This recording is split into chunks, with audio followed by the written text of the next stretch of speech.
What is up, everybody? Welcome to episode, 313 of Hobby Hotline. My name, of course, is Drew or the DH joining me today. He's not a kid anymore, even though he is in school, but we got Brody TK, and then from Splendid Sports, we've got Adam. What's going on, guys? Happy to be here. Here and ready to go, right? Ready. Beautiful. How about you, Brody? How's everything going your way? It's been good, just started school pretty early, but it's, busy. School's a busy time of year. It is, and now that you're not a kid anymore, you got that big boy work to deal with. So, I remember how it is. But welcome everybody to the show. Thank you all for tuning in. I know a lot of you are probably at Fanatics Fest that's going on this weekend. I know some of you may not be, but I figure that's what everybody's talking about. That's where everybody seems to be. So I think it's probably apropos that we probably start the show off talking about Fanatics Fest. So, it is going on this weekend. It's the debut event. It seems to be more for the casual goer as opposed to some of the serious collectors, as I know the East Coast National is also going on right now, and that takes a lot of very big dealers, and they set up there as opposed to Fanatics Fest. But it's a very interesting event that they're putting on. I've seen lots of cool stuff. I'd love to do the WWE entrance walkthrough. That's the one thing I'm jealous about that I can't do, is cue up like Shawn Michaels music and walk out to it and have a video. But Fanatics Fest overall, what are your guys' impressions, at least from what you've seen through social media? Because, God, there's tons of it out there. Well, I got a little jealous yesterday because I was watching Tom Brady buy his own cards, and I think some Drake May cards, maybe a Joe Montana card from a dealer that I've bought Tom Brady cards from. So it was just like my head was spinning. I'm like, wait a minute, Tom Brady's buying cards from a guy I've bought Tom Brady cards from. So that right there, and then he spoke for about, on the video I watched on Instagram, I think he was there for about 8 to 10 minutes, and he was talking about how he's been collecting cards, when he was a kid, like all of us, and then when he got drafted by the Patriots, he started collecting his rookie cards. So I didn't know that. I didn't know that Tom Brady collected cards too. So that was very interesting. Yeah, the one thing I will say is I've loved how Fanatics has incorporated the athletes in this event. Now I know a couple athletes got. Now the people going and attending the event need to start to learn how to act and behave around these athletes, because I've seen a couple that kind of just said, "Screw it, I'm out of here," because of being bum rushed and just people going nuts and just not respecting people's boundaries like no one does to athletes these days at all. But that's the one thing I will say, because I do have quite a few critiques of stuff I've seen, but I do love that, Tom Brady's going over to a table to buy some cards, and like you said, he's not just buying it with a ton of security and running away. He's sitting there and talking. He's interacting with people like that. You got Gronk spiking a slab, which I thought was ridiculous. But hey, if you want to buy it and crack it open to sign it, that's that's your thing. But of course, he had to spike a slab. But I do like the athlete interaction on the floor as opposed to getting a quick little photo op and a signature, and then you're out of there. I do like seeing them walk the floor, kind of interacts with people and stuff like that. Got a lot. What about you, Brody? What have you seen so far? What do you think about Fanatics Fest from afar? I agree with you guys. I love that there are athletes, wrestlers, all those guys are there. It's just really cool. Especially like me, I'm a big wrestling fan. Like you said, with the wait in line just to get a quick auto or picture, you can actually like kind of talk to them and like listen to them for a while, which I think is cool. I love it. Now we do have some comments in here. Yes, Mad City Brew. I will say I did see that. The MVP bag was a hot mess. Very, very big swing and a miss on their part. And they're going to have, let's be honest, it's their first time putting this on. They're going to have stuff that messes up that they need to improve on the national. And No Show was perfect the very first time they do it. But if you're going to charge people that amount of money, and it was a significant amount of money to get, the tickets required to get this bag that essentially had, $5 worth of stuff that you might get 350 after fees on eBay. You do kind of need to take care of those VIP people a little bit better, I think. But I think that's something that I guarantee you the next one, the VIP bag will probably be a lot nicer. But yeah, I did hear, and I've seen it in the comments, Mad City Brew saying that it was full of garbage, had cheap big league packs in them. Then yeah, and I agree, White Sox fan, they can do much better than that. And I hope, because I'm assuming more of this is going to go on, that they actually do, improve on everything, the problems that arise from this first one, because it reminds me a little bit of the Mint, more of an experience as opposed to a big card show. It reminds me much more as a networking type of area for, content creators and dealers and people that own companies that create stuff. It's much more of a trade show type feel, like the Mint, at least from the outside looking in, as opposed to like an actual card show. What do you guys, I mean, do you agree, disagree? Yeah, I think, and it makes sense. I mean, if you think about the purpose of it for Fanatics, they're trying to convert, at least in the card world, they're trying to convert more sports fans into card collectors. So it Yes. makes sense. You want to draw as many people in as you can, and then with the hope that they'll stumble upon the card section, and they'll see that video of Tom Brady talking about how he collects cards. So if anyone ever Right. tells you that collecting cards ain't cool, Tom Brady collects cards, stuff like that. So I get it. And I totally see your point too, where it's just it's a different purpose than the national. So Yes. yeah, I think, if you can go to both, that's awesome, right? You can, I wasn't able to go to either one, but if you can hit both the national and Fanatics Fest, like I've seen some people do, man, you're getting the best of everything, I think. No, yeah, I totally agree. I think this is a really good event for big sport fans. If you Yeah. like a lot of the sports that Fanatics does, this is like the event for you. And there's cards to it, but I don't like we've mentioned. It's not like the national where there's cards everywhere.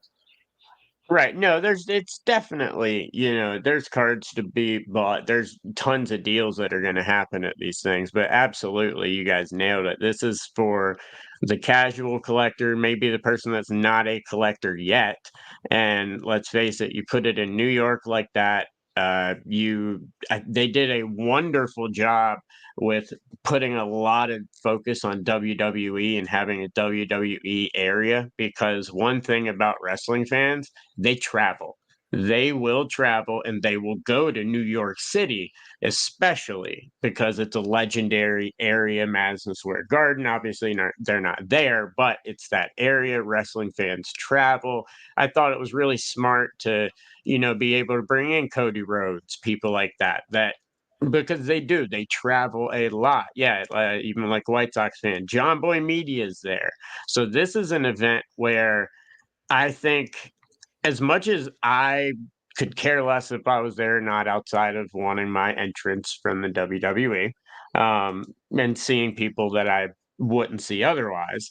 Uh, the thing for me, more than anything, is I just see this as an opportunity for other media outlets like John Boy Media, other places like that, to start looking into cards, if we can get them to talk about cards, have a segment on one of their shows that has anything to do with cards, have cards in the background of their stuff when they're talking, all that type of stuff is going to help. And so that's kind of where I see Fanatic Fest. I kind of see that as their goal, is to get more people talking about it, and then the people that they can get in the door get them to start collecting again. That's what I see this as much more than just a bunch of people wanting to go to card shows. Yeah. Brody, what would be your wrestling song? You said it would be the Heartbreak Kid, right? So what would be your song, Brody, to walk out to? I'd probably have to do Roman Reigns' song with my one in the air and tell New York to acknowledge me. I think that'd be pretty cool. Oh, Yeah.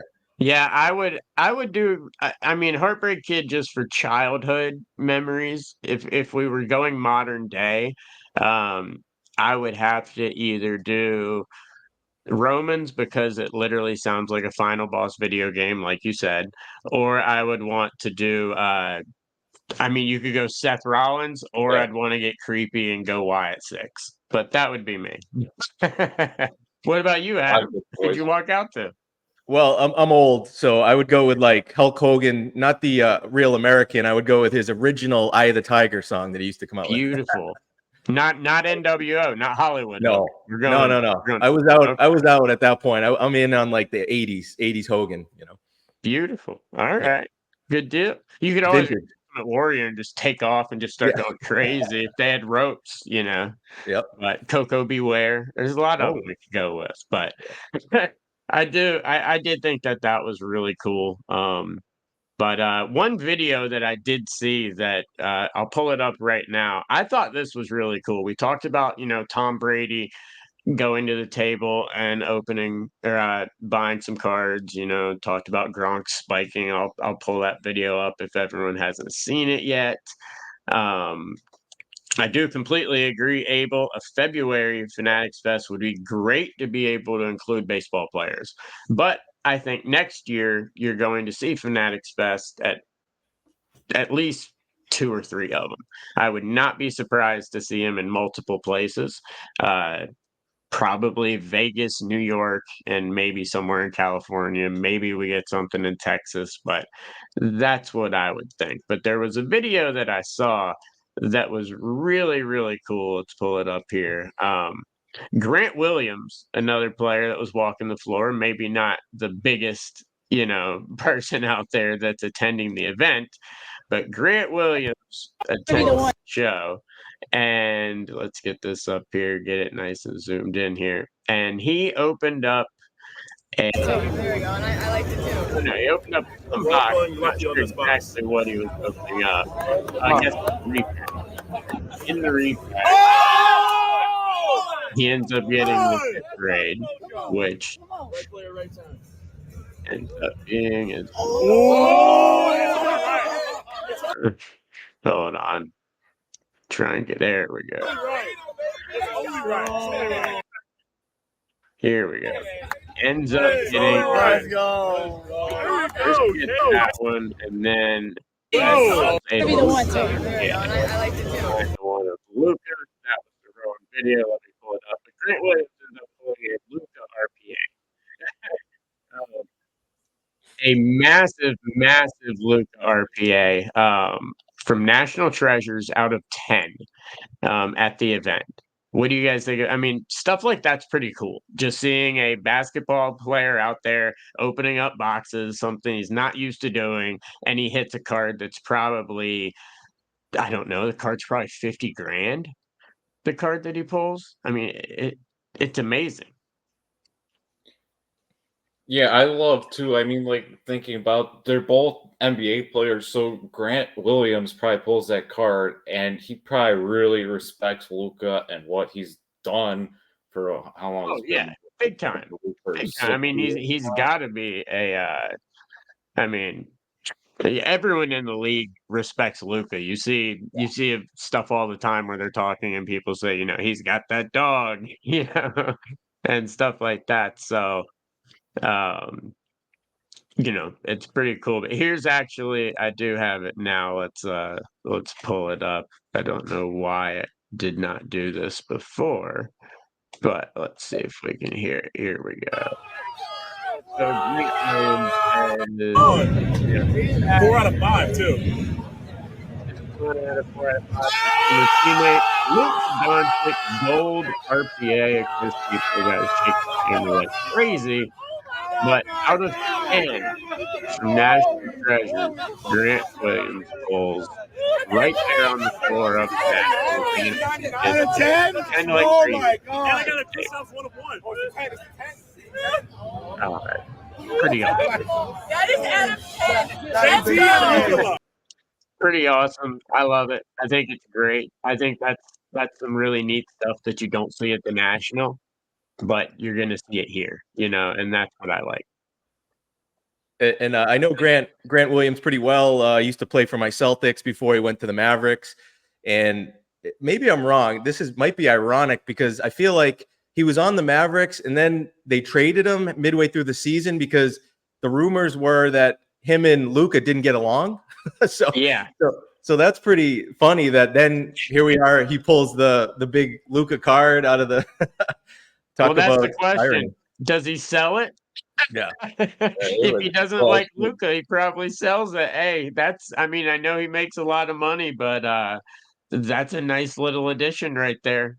Luka RPA out of 10 from National Treasures. If they really don't get along, I bet we see it on Golden or something probably pretty soon. Can you hear the conspiracy theorists already starting with that box was scanned and how come the athletes or the influencers they always get the big hits? I mean, I can already see it, right? Oh yeah, they absolutely CT scan that box just like something we're going to talk about later. We now know that Mike Trout's son owns a CT scanner because he can predict the future. So I mean, everyone's doing it, but but yeah. So Grant, I thought that was pretty cool, and I did find the video. I want the chat's opinion on this because this is something that went viral, and I'm curious, and I mentioned it a little bit earlier, but I wanna see what everyone else thinks about this right here, and this is the good old Gronk spike here. So uh, he's hanging out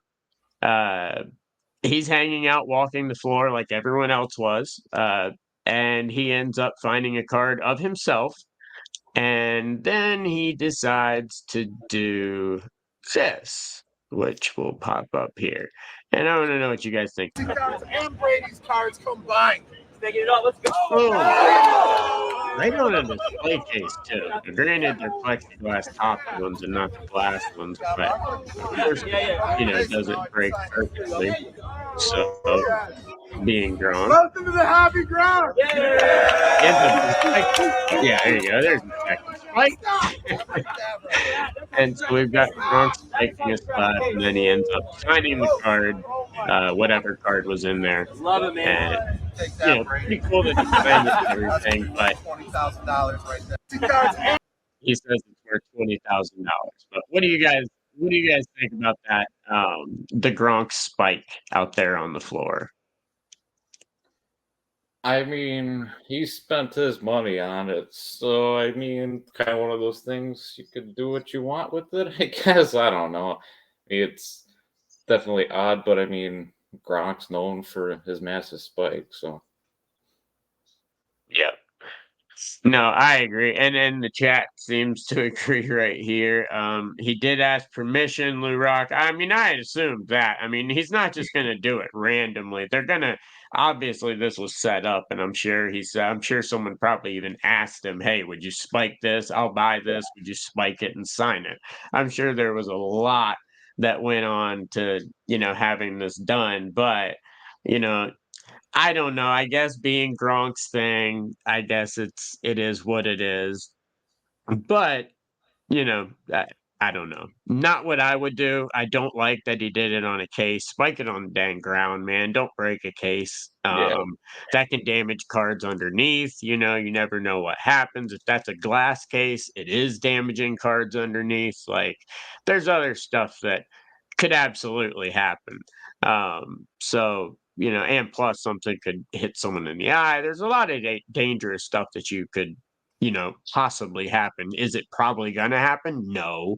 Chances of it, flying into a kid's eye and, hitting him, probably not going to happen, but it could. And that's kind of the point. So, if you're going to stage something like this, put him on the main stage, let him do it there. I don't really like that being done walking on the floor. Grant Williams and Tom Brady buying cards and talking to people is one thing. Spiking stuff, breaking stuff. It reminds me of a couple years ago at the National when Whatnot had the entire row and they just started throwing stuff. And I was working Breaker Row that year for Vintage Breaks, and I literally had packs hitting me and people jumping over our table trying to grab $5 hanger packs. So that's kind of what it reminded me of. Well, that comment from Lou Rock, that's a perfect comment. That's how I feel about it. It's for a different type of purpose. It's not for like hardcore card collectors. You know, it's a spectacle. We were talking WWE earlier.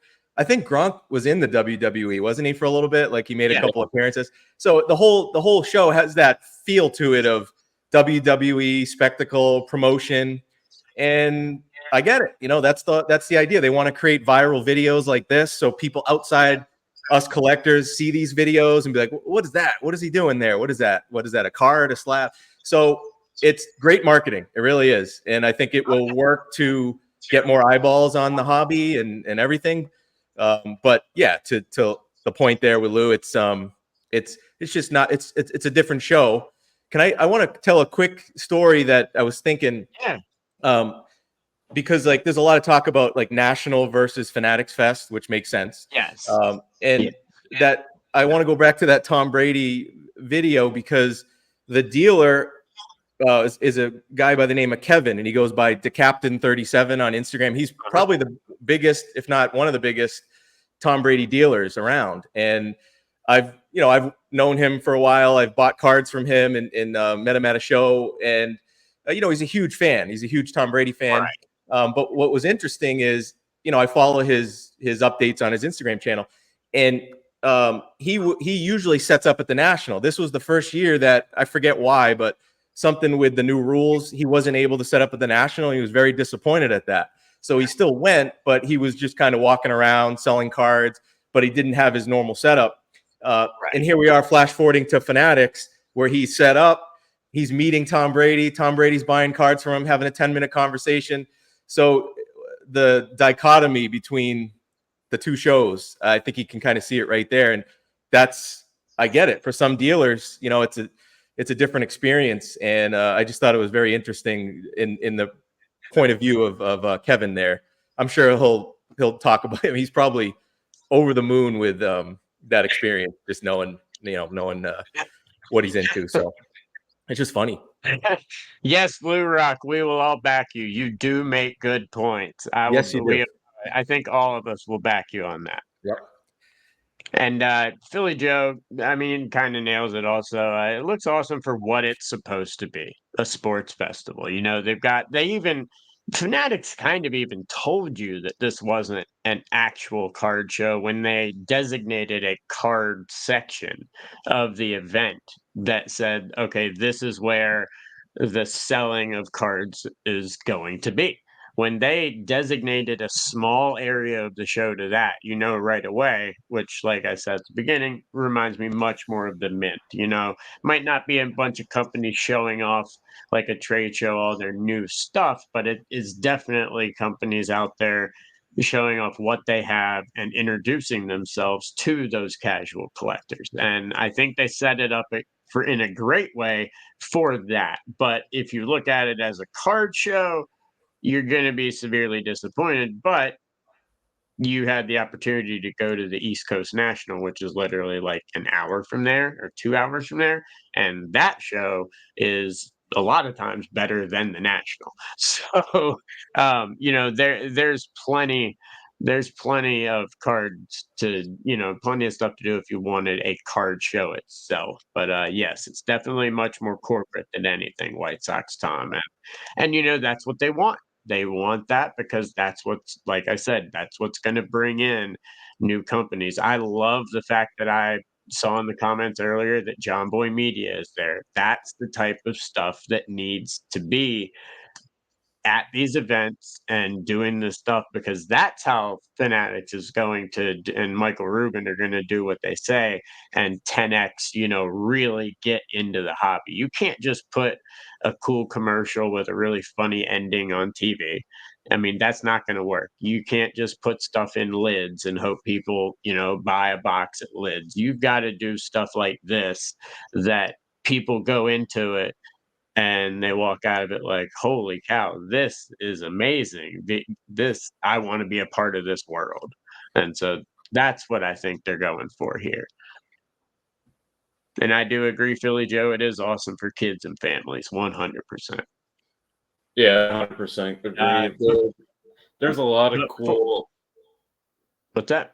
Go on. I was just saying, there's a lot of cool things for kids and families. Like there's a hockey thing where you can shoot the puck I've seen, and Yes. the WWE booth, like we've mentioned, looks very interactive. So yeah, I think it's definitely very cool sport event and very cool kids, families going with each other. I was unaware of the hockey part. Now that's something I want to do because that's a sport I grew up playing. I'd love to get up and do some of that stuff. Kind of a little disappointed I'm not there now for that as well. But Fanatics Fest is going on. I'm sure we will have tons more coming from everybody. I did see Haley, whatever her name is, the Hawk Tua girl, is at Fanatics Fest as well, because we can't have anything without her these days. And apparently, she got really trolled pretty hard by some collectors. I'd play the video, but I can't really do that on YouTube. So we'll leave that video out, but that girl's definitely there as well. Rex says he loves the effort. His circle, friends, and family. Only my youngest son is interested in collecting, but that's his personality. He likes to collect things. Not 100%, but I do see a lot of kids these days that are also they they watch these videos of Gary Vee and stuff like that as well, and I see more kids nowadays that know so much more about grinding, hustling, the flip game, like, whether it be shoes, comics, it doesn't matter. These kids grind these days, and so I can see some of these kids just being like, "Oh, wow, this is a really fun way. I like sports, and this is a way for me to make money." I mean, don't underestimate the amount of kids that look at it just like that, because I see plenty of them. Yeah, and there's both ends of it too. I mean, like you said with Gary Vee, and his message was go buy cards because they're going to shoot up in value, which to your point, that's a piece of the hobby. But Right. I'm also seeing some of these athletes that are, Grant Williams, Tom Brady, all these guys, they collect cards. They don't need the money. They're not looking to make flips. Mike Trout, like we'll get into, they're doing it as a hobby for fun to get their kids involved. So I think that's great. I think that's a great example, aside from the other, sports card investor and all these other guys who are, saying get in the hobby because it's going to be a good investment. I like to see. I got to credit Fanatics with showing that to a large audience that it's cool to collect cards just to collect cards. Yes. No, I completely agree with you, 100%. All right, so you kind of mentioned it earlier, and I would love to dive into it now. But there was a really cool video that surfaced recently. Now, a lot of people might not know this, but Mike Trout has been a massive collector of cards for a very long time. And at the beginning, it was so bad that he used to buy off of eBay as literally his own name, Mike Trout. His agent had to inform him to stop doing that. So he does use a surname now when he does buy stuff. But Mike Trout's been in the hobby for a very long time, and he is a very big collector. Well, he has a young son, and like all fathers do with their kids that collect. At least I did with Jude, whether he wanted to or not. Um, he opened some cards with him, and there's a video that he put out that is one of the coolest things I've seen in a really long time, and just a really awesome example of what this hobby is, and how we get lost, I think, in values and things like that a little too much. This is a perfect example of just something beautiful that happened in the hobby. And so I want to pop this up. Let's pull it back, get us full screen here. And here we go. All right, so what are we trying, dude? What are we trying to get? My cat. Here we go. Every God get me, Daddy. After that. have to get to All right. daddy. Let's see. We need a good chop, right? Yeah, let's believe it, Daddy. I love it.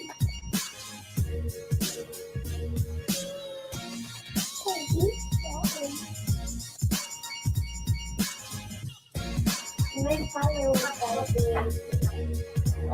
No way, dude. No way. No way. Oh my gosh, dude. Let's go. Bro, we just pulled it. We just pulled the monster.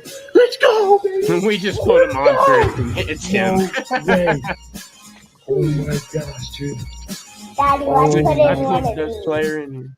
So what are we trying to get? What are And we then trying the to son get? knows right away. My Hey, cat. put it in one of these, Dad. At least his son knows what to do. But that video right there, man, I absolutely love it. It's just great. You first of all, his son is probably the dude running those ads that CT scans boxes because he knew it was coming. He knew it was coming. Had the top loader ready. He's the one that's charging $15 a pack. I do think we found that out. But yeah, just absolutely amazing video from Mike Trout there. But what do you guys think about that video? It's really cool. I love, like you said, the kid right away is like, I think we should put it in one of these, Daddy. Like that's just feel like Trout's teaching him about it, and he's teaching him pretty well if he knew right away to put it in a top loader. It's a really cool video. Yeah, like Mike Petty just said, that's a commercial right there. That's Yes. Fanatics. You don't have to invest money into making a new commercial. There it is. Just use that right there. Yeah. No, that 70s card show, I don't think Mike Trout sits around all the time opening packs with his son. He might record a lot of this stuff. I know I record a lot of pack openings that I do with my son, Jude, and I don't post them if we don't hit anything or anything like that.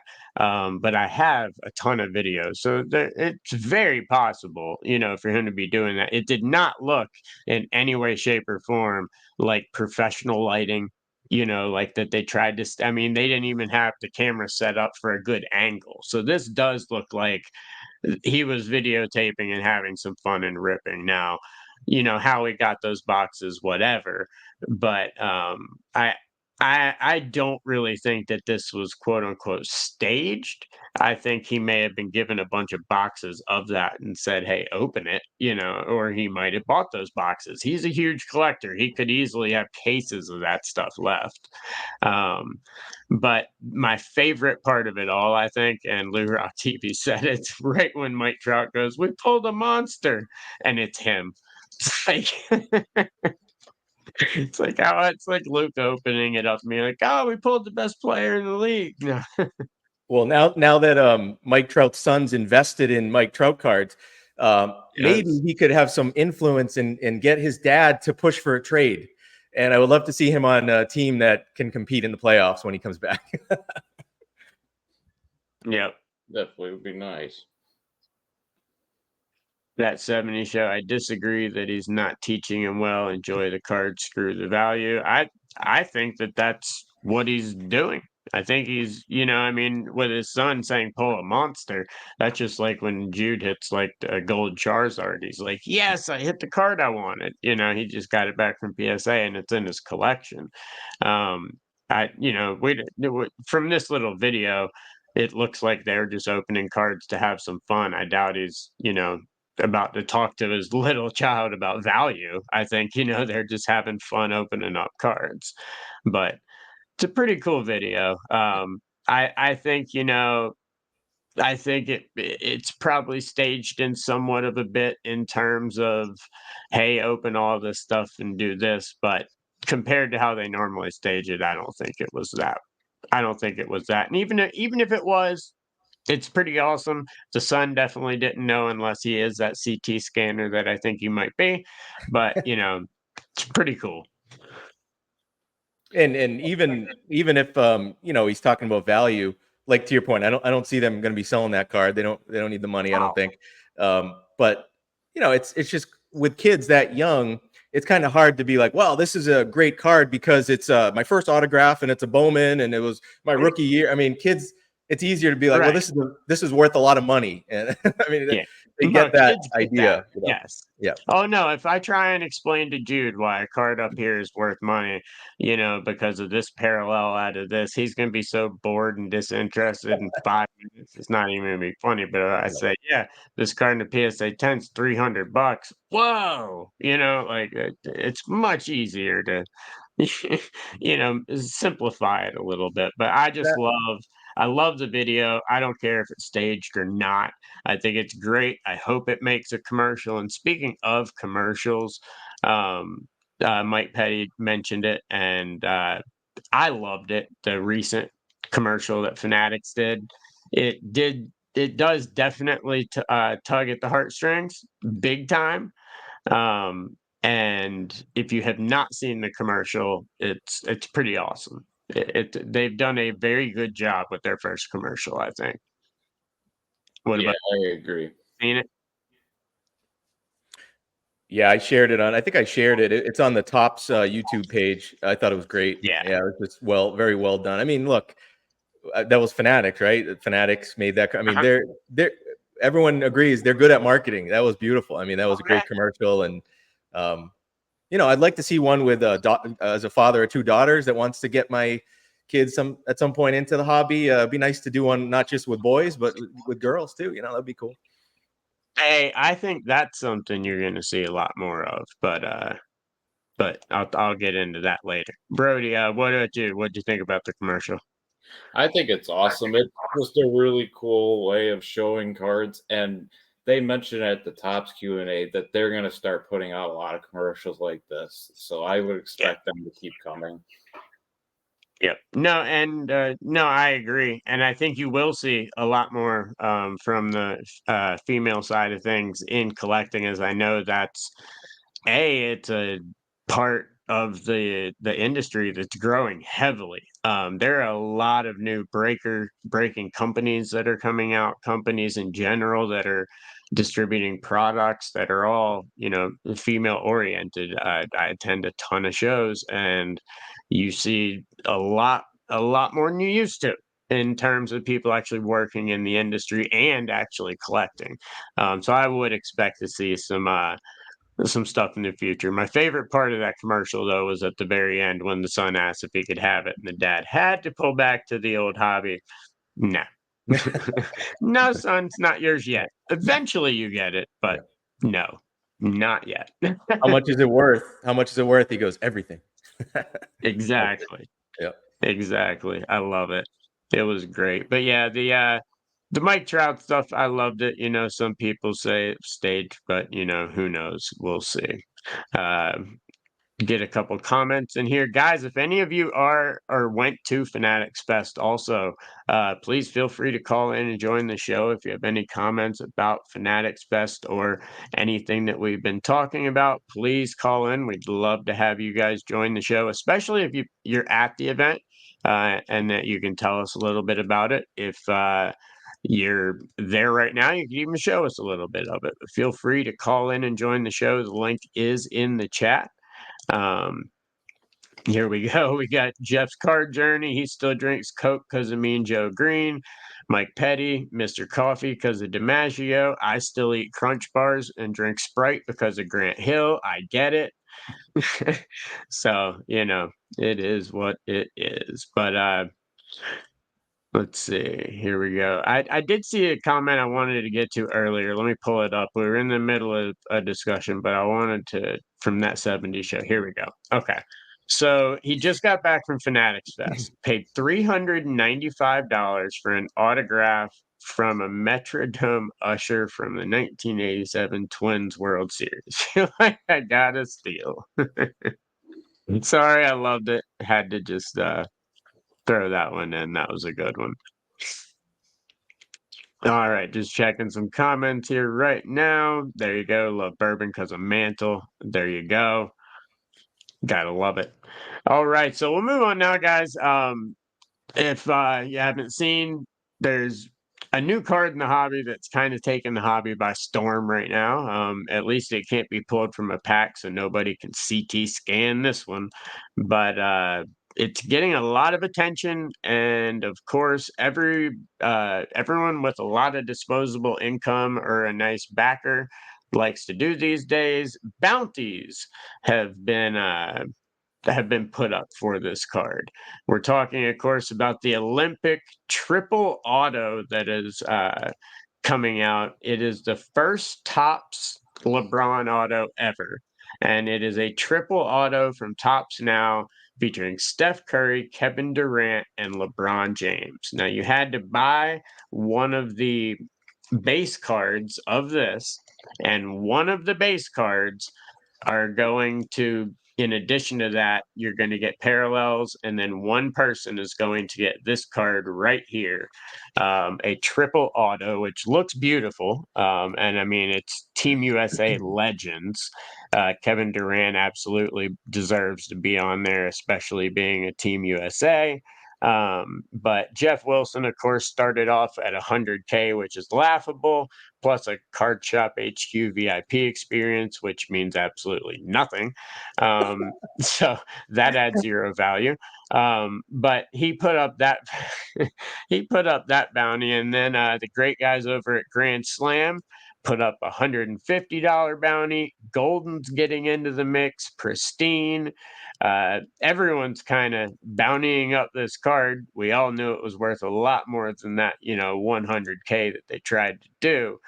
But what do you guys think about this card and everything? Because this is pretty huge. This is a massive card. This is his, not only LeBron's first, not only his first, one that he's done, but in addition to that, it's also got, three of the greatest USA Olympians ever on it. So what do you think about this card, and what do you think about the bounties and where this card's value probably actually goes?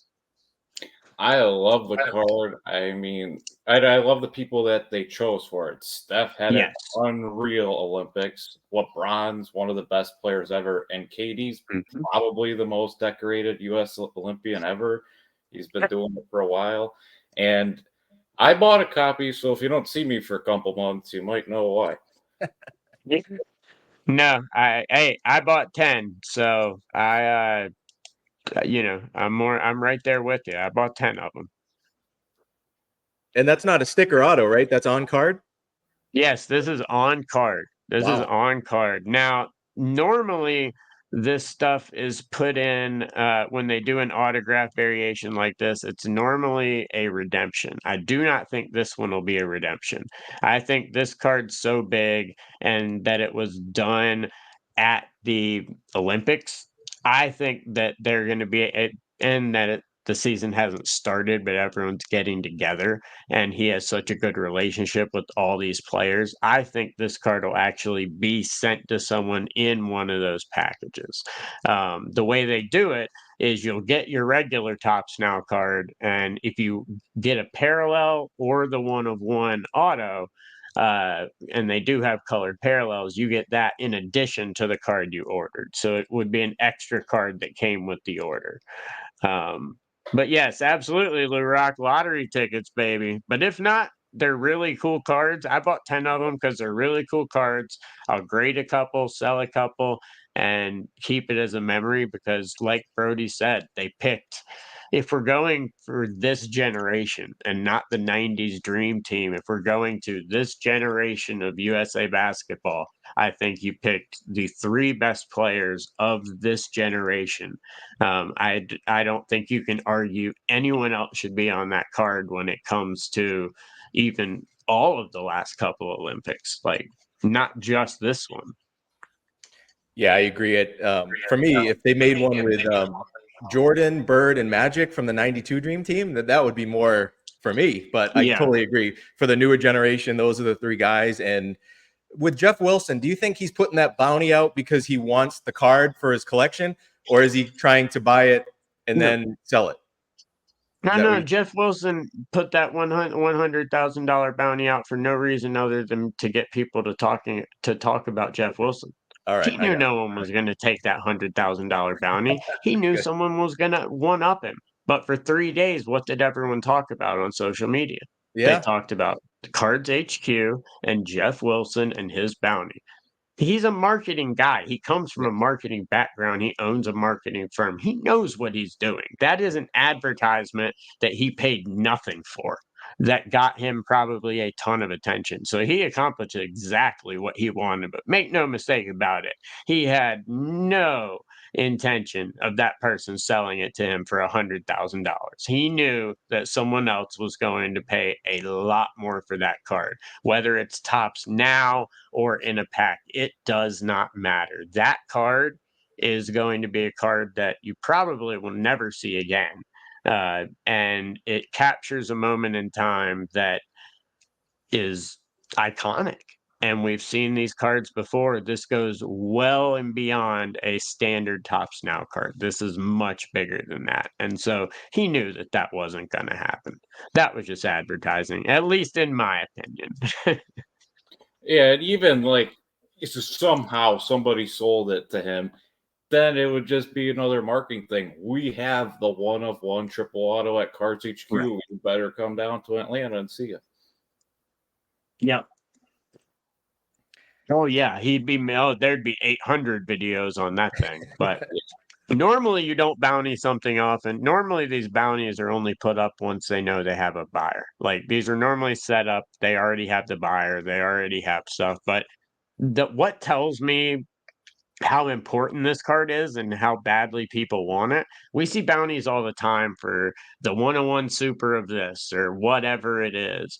But there's always the prereq of it has to be pulled within a month. It has to be graded a PSA 10. It has to be all of this. There's no prereqs on this stuff. It's if you get this card, we're going to pay you this. And they're trying to do lower amounts of money and then add in extra stuff like Ken Golden offering stuff on, I think like a spot on his show and like part of the auction, fees and all this type of stuff. Yeah, 150 guarantee listed in his lot as one of his auctions and a spot on his show. So, they're trying to add in. Jeff had his Cards HQ experience. So you get to walk around an overpriced card shop. It's empty.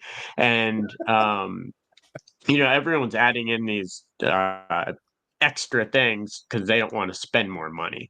But, we'll see what it actually goes for. I think that this card probably is a $250,000, $300,000 sale. I would say that's probably where it gets up to. But all these companies are very smart by putting these bounties out because it's amazing publicity, no matter what. Like you're getting incredible publicity. Every influencer or anybody that's on Twitter that runs an account talking about news, Instagram talking about news, as soon as those bounty videos and stuff are up, everyone's reposting it. So, they're getting what they want. yeah. And that card, like a lot of these cards that I see come out now with the bounties and stuff. A lot of times I'll look at them and say, man, that card down the road's not going to be worth anything near what it's going to go for. But that card's got a lot going for it with not only the guys on it, it's a one of one, but it's also going to have nostalgia to it in the future because people are going to remember that Olympics with Steph Curry going crazy in the closeout game, Yes. the gold medal game, and it reminds me of that card from '92 score where it's a triple auto with Stan Yep. Musial, Mantle, and Carl Yastrzemski. And Yep. they made 500 of those, and that card still goes for thousands of dollars. And there's 500 of that triple auto. So imagine, down the road, this card's going to be very, very valuable.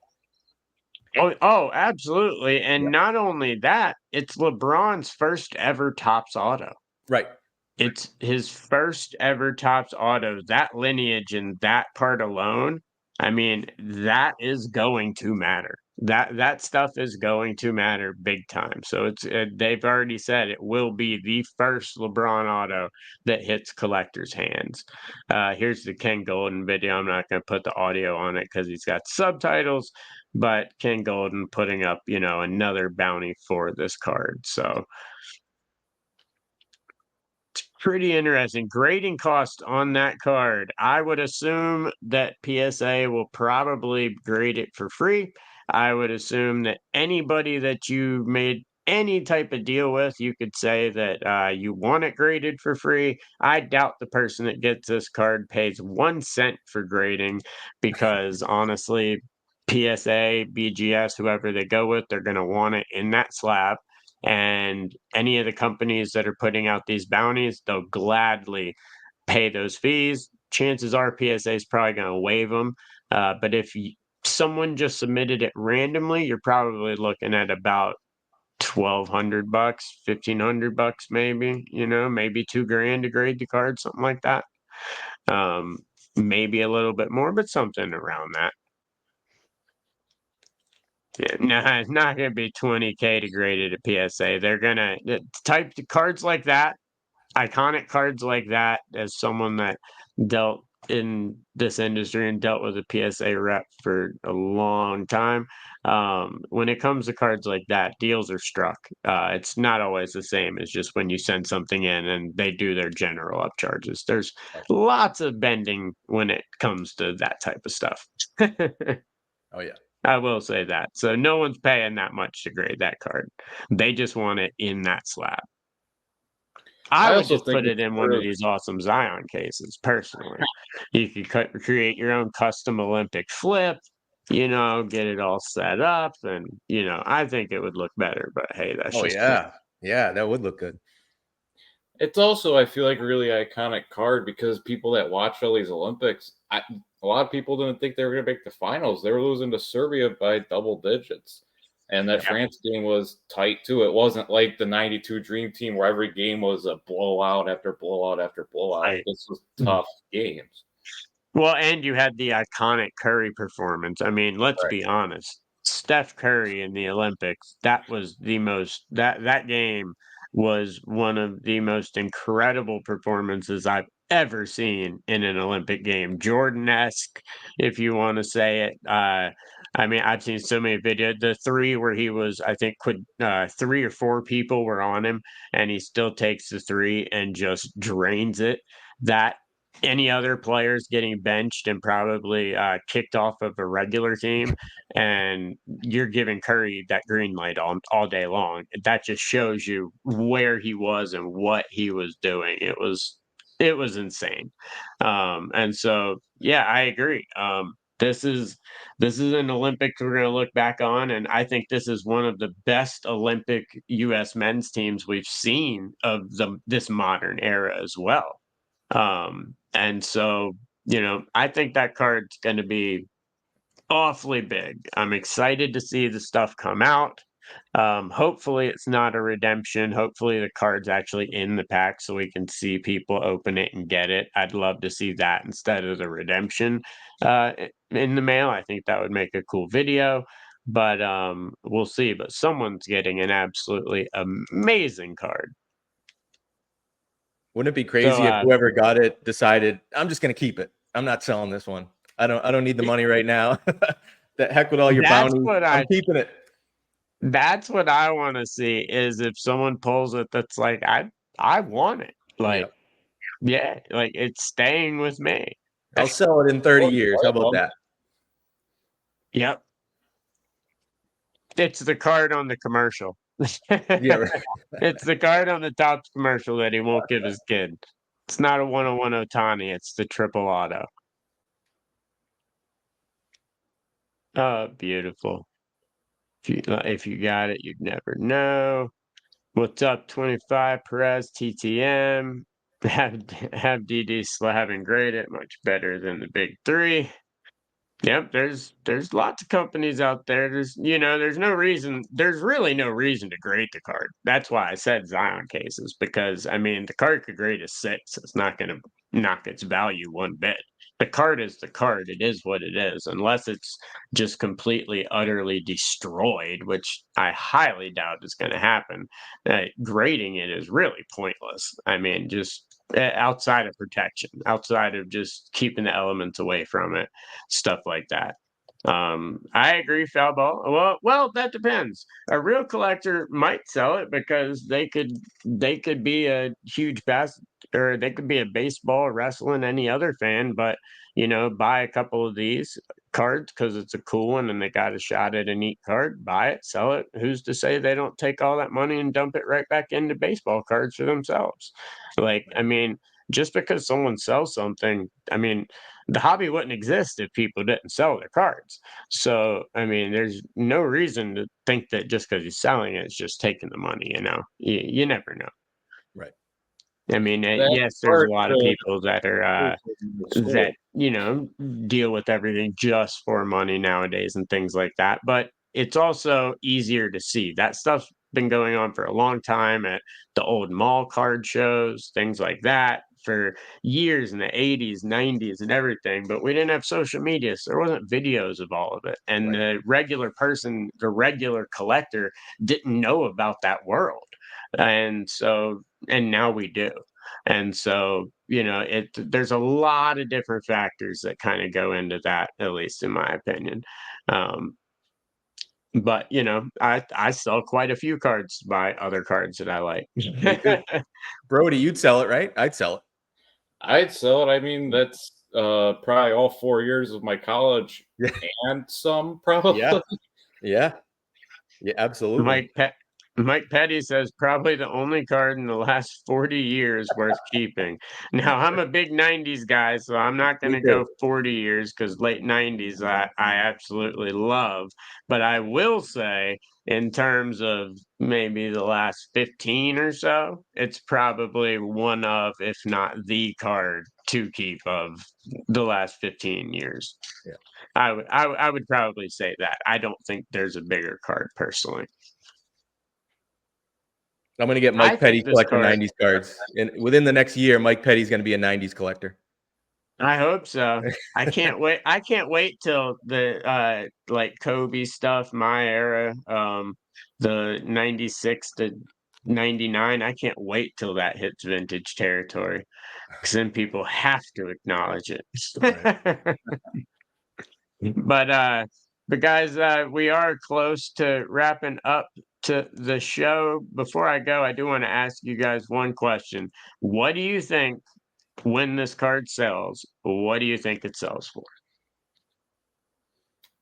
I'd say somewhere 150 to 200. I'm going to be a little conservative on it and not. Okay. Well, I'm ready to see what it sells for, and if it sells for more, that's awesome. Oh yeah. I'll say 200,000. All right. So you guys are going with around the bounties and things like that. I Yeah. actually think the card goes for 350 to 4. I don't And I know. would not be surprised if this card eventually one day comes very close to I could see this coming close to $1 million card one day. Honestly could. Yeah, you know LeBron's what? The first more I think of auto. it, that triple logo man, LeBron, right? Sold for that was just LeBron. It was, and Yes. that, I know that had patches and stuff, but that was $1 million, right? So Yes. yeah, I you're probably right. The more I'm well, never I good at can these, see but I can easily see this card selling for $1 million, yeah, for the simple fact that it's his first Topps auto. It and everything else we said. Curry, yeah, Durant, who's the all-time, U.S. basketball men or women leading scorer. Lots of, the Curry's auto and Curry's game in that moment that really won the Olympics for them. I could see a collector, and there's a lot of people that collect Olympic stuff. Look at Olympic sales. Stuff goes huge, memorabilia, things like that. Even the Olympic Chrome cards are selling for tons of money to actual collectors. But if you've got some people that have deep pockets that are big Olympic fans, I could see this going for $1 million.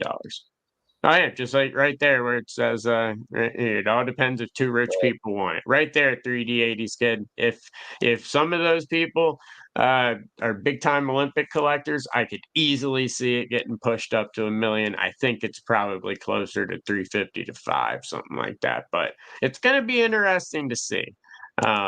because that is a huge, huge, huge card. But guys, I guess we will do you guys love Jeff? I don't know who Jeff with the Jeff is, but I love Jeff. But guys, that is going to wrap up episode 313 Hobby Hotline. Before we go, Brody, first, why don't you let everybody know where they can find you and anything you got going on? Well, Twitter, Brody TK, Instagram, Brody the Kid One, and I've been posting a lot more on YouTube. So if you want to check my YouTube channel out, that'd be great. Got my fantasy football draft tonight, so I'm ready for that. And I got a little bit of a funny thing, and maybe he's watching, so I can get a little laugh out of him. So I got my AP US History textbook, and the first offer is John Newman. What? Very nice. How does this guy have time to do all the shows he does, this show, and write a US history textbook? That's just insane to me. Round of applause for John Newman. Yep. No, hey, I completely agree. Newman's a grinder, very hard worker, loves what he does, whether it's school cards or anything, puts his heart into anything, and does a lot for this show and a ton of other stuff. But yes, new textbook that Mr. Newman wrote. I feel sorry for the kids, but hey, just kidding, John.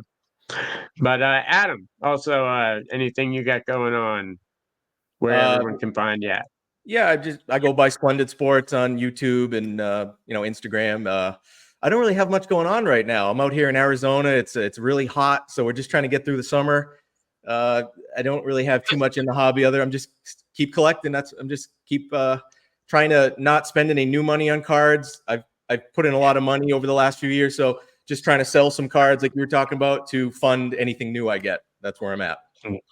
There you go. Well, Yep. I'll be set up at the Winston-Salem Dash Stadium on the 24th, myself selling some cards. So if you're in Winston-Salem, make sure to stop by. Of course, you can find me and let me get that potograph on all socials, LGTP podcast.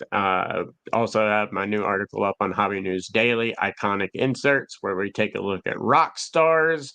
An insert that was a one and done in 1997, but is coming back with the new Topps Chrome release. So excited about that. But guys, we will be back next week with an all new cast of characters. Thank you so much for tuning in today, but we'll see you next week. Peace out, guys.